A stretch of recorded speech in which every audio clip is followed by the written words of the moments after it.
সম্মানিত সংসদ সদস্যদের সময় স্বল্পতার কারণে সবার নাম নিচ্ছি না।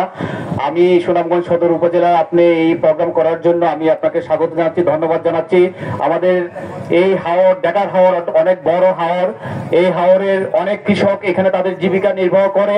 আমার একটাই শুধু দাবি, এই সুনামগঞ্জ সদর উপজেলার মোল্লাপাড়া ইউনিয়নের অনেক কৃষক আজকে কান্নায় জর্জরিত। বৃষ্টির পানিতে অনেকের জমি তলে গিয়েছে, তাদের ধান কাটতে পারে নাই।